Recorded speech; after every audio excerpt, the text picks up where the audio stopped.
श्रोते हो, आता आपण ऐकणार आहात ठाणे आणि पालघर जिल्ह्याचं वार्तापत्र. सुरक्षित प्रवासासाठी एसटीच्या ताफ्यात आता कृत्रिम बुद्धिमत्तेवर आधारित स्मार्ट बसेस आणण्याची उपमुख्यमंत्री एकनाथ शिंदे यांची ठाण्यात घोषणा. ज्येष्ठ विचारवंत दाजी पणशीकर यांचं निधन. पालघरसाठी नव्या उपप्रादेशिक परिवहन कार्यालयाला मंजुरी आणि पालघर जिल्ह्यातल्या पोलीस पाटलांसाठी कार्यशाळेचं आयोजन. या होत्या गेल्या महिनाभरातल्या ठाणे आणि पालघर जिल्ह्यातल्या ठळक घडामोडी. या आणि इतर घडामोडींविषयी सविस्तर माहिती देत आहेत आमचे ठाणे आणि पालघरचे प्रतिनिधी जितेंद्र कालेकर आणि नीतू चौरे. मध्य रेल्वेच्या मार्गावरील दिवा ते मुंब्रा या दरम्यान कसारा ते छत्रपती शिवाजी टर्मिनल आणि CSMT ते कसारा या 2 मार्गावरील उपनगरी रेल्वेमधून कोसळून 4 प्रवाशांचा मृत्यू तर 9 प्रवासी गंभीर जखमी झाल्याची घटना 9 जून रोजी घडली. या प्रकरणाची चौकशी केली जाणार असल्याची माहिती रेल्वे पोलिसांनी दिली.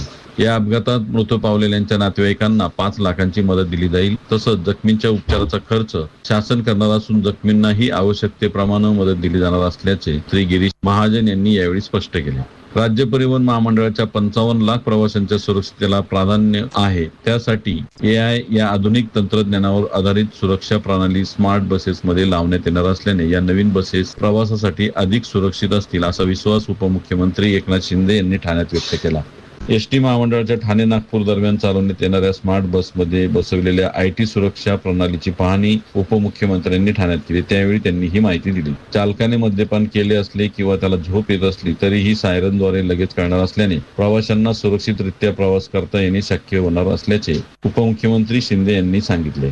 यावेळी परिवहन मंत्री प्रताप सरनाईक यांच्यासह एसटीचे अधिकारी उपस्थित होते. ज्येष्ठ विचारवंत दाजी पणशीकर यांचं नुकतंच ठाण्यातील निवासस्थानी अल्पशा आजारानं निधन झालं. ते 92 वर्षांचे होते. त्यांच्या मागे पत्नी, 2 कन्या, जावई, मुलगा आणि सून असा परिवार आहे. रामायण महाभारताचे व्यासंगी संत वाङ्मयाचे अभ्यासक असलेल्या दाजींनी 50 वर्षाहून अधिक काळ आपल्या व्याख्याने आणि साहित्यातून समाजाचं प्रबोधन केलं. देश विदेशात सुमारे 2,500 व्याख्याने त्यांनी दिली. अनेक मान्यवरांच्या उपस्थितीत ठाण्यातील जवाहर बाग स्मशानभूमीत त्यांच्या पार्थिवावर अंत्यसंस्कार करण्यात आले. महाराष्ट्र नवनिर्माण सेनेनं ठाण्यातील दिवा मुंब्रा रेल्वे स्थानकादरम्यान एक धडक मोर्चा काढला. या मोर्चा अंतर्गत रेल्वे प्रशासनाच्या निष्क्रियतेचा निषेध व्यक्त करण्यात आला. विशेषतः सोमवारी घडलेल्या अपघाताच्या पार्श्वभूमीवर मोर्चात सहभागी झालेल्या कार्यकर्त्यांनी विविध मागण्या मांडल्या आणि रेल्वे प्रशासनाला निवेदन दिलं. आकाशवाणी ठाणे जिल्हा वार्तापत्रासाठी जितेंद्र कालेकर, ठाणे. पालघर जिल्ह्यातल्या डहाणू तालुक्यामधल्या आदिवासी पाड्यांवर 50 लाख बांबू वृक्ष लागवडीचा संकल्प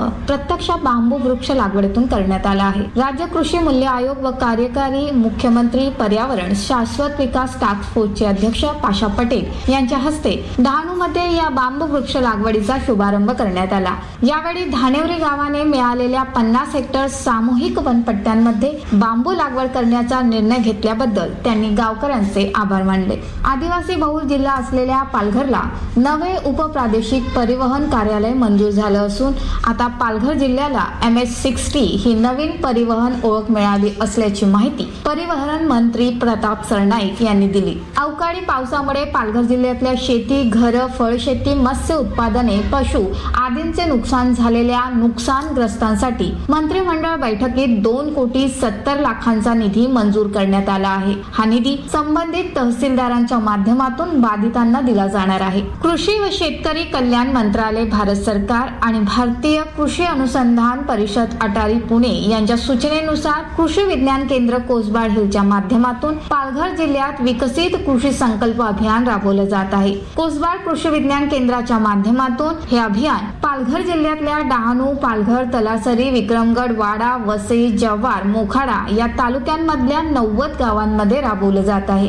यासाठी एक कृषी रथ देखील तयार करण्यात आला आहे. गाव पातळीवरील कायदा आणि सुव्यवस्था राखण्यासाठी पोलीस पाटील हा पोलीस प्रशासन आणि जनता यामधील महत्वाचा दुवा आहे. पालघर जिल्ह्यात होणारी ही कार्यशाळा महाराष्ट्रातली पहिली कार्यशाळा आहे. याचा मला आनंद होत असल्याचं प्रतिपादन गृहनिर्माण, शालेय शिक्षण, सहकार व खनिकर्म राज्यमंत्री डॉक्टर पंकज भोयर यांनी केलं. पालघरच्या जिल्हाधिकारी कार्यालयात जिल्ह्यातल्या पोलीस पाटलांसाठी नुकतीच एक कार्यशाळा आयोजित करण्यात आली होती. त्यावेळी ते बोलत होते. आकाशवाणी मुंबई जिल्हा वार्तापत्रासाठी पालघरहून नीता चौरे. याबरोबरच ठाणे आणि पालघर जिल्ह्याचं वार्तापत्र संपलं. हे वार्तापत्र आकाशवाणी मुंबईच्या प्रादेशिक वृत्त विभागानं सादर केलं.